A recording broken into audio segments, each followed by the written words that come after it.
what values of n, comma, that comma though, are the nth term of the two APs. So we have the two APs equal. ಏನ್ ಪ್ರಶ್ನೆ ಕೇಳ್ತಾ ಇದ್ದಾರೆ ಅಂತ ಹೇಳಿದ್ರೆ,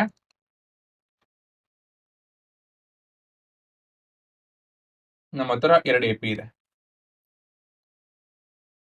ಅಲ್ವಾ?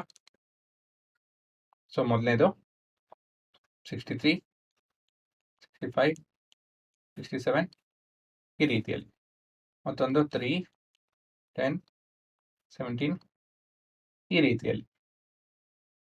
So ಇದು AP1 ಅಂತ ಅನ್ಕೊಳ್ಳೋಣ, ಇದು AP2 ಅಂತ ಅನ್ಕೊಳ್ಳೋಣ. ಸೊ ಒಂದಷ್ಟು ದೂರದಲ್ಲಿ ಒಂದಷ್ಟು ನಂಬರ್ ಆದ್ಮೇಲೆ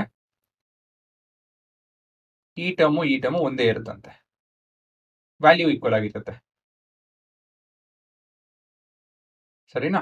ಸೊ ಆ ವ್ಯಾಲ್ಯೂ ಏನು, ಆ ಟರ್ಮ್ ಏನು ಕೇಳ್ತಾ ಇದೆ.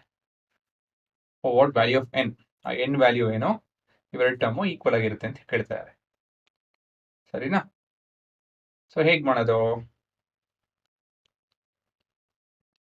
A1 of AP1, so A1 or A of AP1 is 63, ಅದೇ A of AP2 is 3.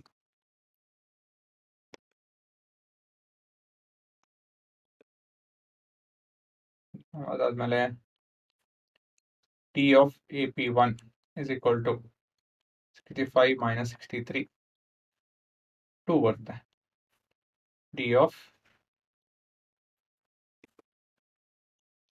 actually separate ಬರೆಯೋದೇ ಒಳ್ಳೇದು. So this is also equal to 67 minus 65, ಸರಿ ಇದೆಯಲ್ವಾ? ಅದಾದ್ಮೇಲೆ ಇನ್ನೇನು ಬೇಕು? A ಬೇಕು, T ಬೇಕು. So AN is equal to what, wherein, and N is equal to what, wherein condition ಏನೋ ಇವೆರಡು ಈಕ್ವಲ್ ಆಗಿರುತ್ತೆ ಅಂತ ಹೇಳಿ ಅಲ್ವಾ? ಸೊ ಅದನ್ನು ಬರೆಯೋಣ ಒಂದೇ ನಿಮಿಷ.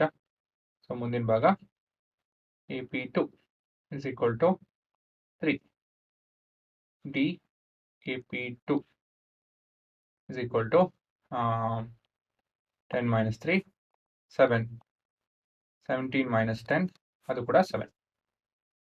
ಸೊ ಇಲ್ಲಿ AN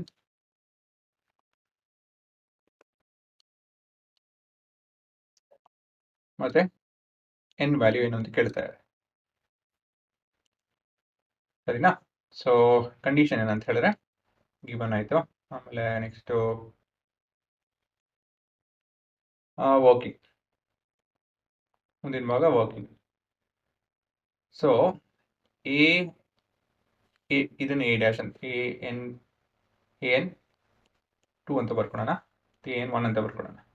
AN1 is equal to AN2, ಇದು given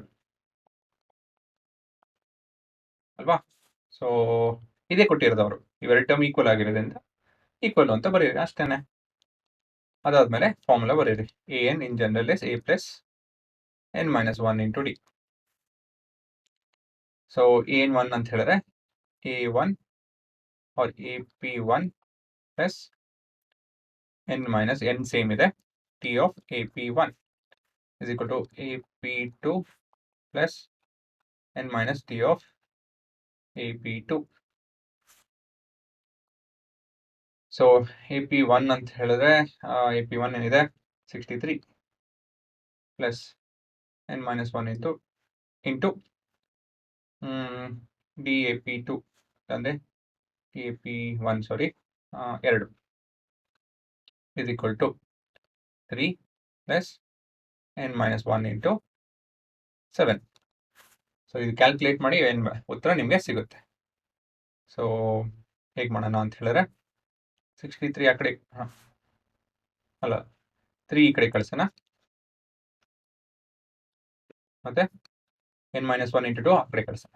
so 63 minus 3 is equal to N minus 1 into 7 or 7 times of N minus 1 minus 2 times of N minus 1. ಇದು ಎಷ್ಟಾಗುತ್ತೆ? 60 is equal to 7 N minus 1 minus 2 N minus 1 ಏನಾಗುತ್ತೆ? ಇದು ಹುಡುಗರ ಹೇಳಿ ನೋಡೋಣ. ಇದು 7a minus ಇಲ್ಲಾಂದ್ರೆ 7x minus 2x ಇದ್ದಂಗೆ, 7x minus 2x 5x ಬರುತ್ತೆ. ಸೊ x ಬದಲಾಗಿ N minus 1 ಇದೆ. ಸೊ ಡಿವೈಡ್ ಬೈ 5 ಮಾಡಿ ಎರಡು ಕಡೆನೂ ಇದೆಷ್ಟು ಬರುತ್ತೆ 12 n minus 1 therefore n is equal to 13 ಅಲ್ವಾ. ಸೊ ಕೊನೆಯ ಉತ್ತರ for what value of n so or the nth term of the two AP is equal. So value of n ಕೇಳ್ತಾ ಇದ್ರೆ ನಾವು n ಕಂಡುಹಿಡಿಬೇಕು. So at or A13 at 13th term both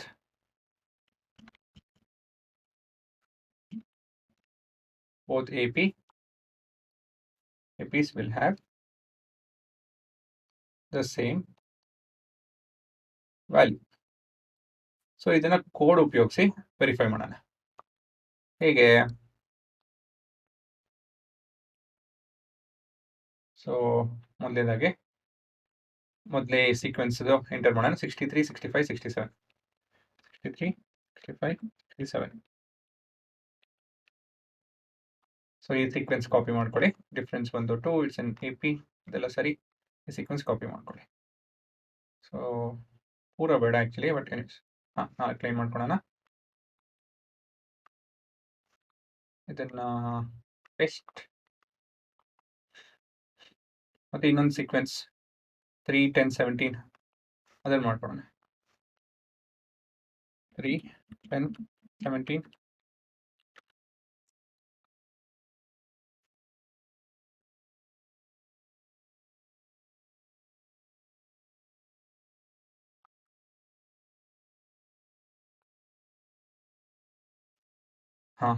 ಇವೆರಡು ನಿಮ್ಮ sequence ಅಲ್ವಾ. So calculation ಪ್ರಕಾರ 13th term ಎರಡು equal ಆಗಿರಬೇಕು. ಸೊ ಇದು 11th ಅಲ್ವಾ.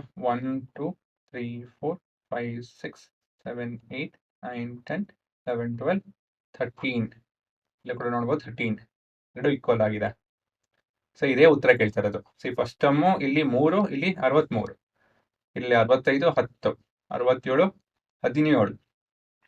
ಸೊ ಈ ಥರ ಹೋಗ್ಬೇಕಾದ್ರೆ 13th ಟರ್ಮು ಎರಡು ಒಂದೇ ವ್ಯಾಲ್ಯೂ ಬರುತ್ತೆ ಅಂತ ಹೇಳಿ ನಮ್ಮ ಉತ್ತರ. ಸೊ ಈ ಉತ್ತರ ಸರಿ ಇದೆ. ಸೊ ಪಾಸ್ ಮಾಡ್ಕೊಂಡು ನೋಡೋರು ನೋಡ್ಬೋದು.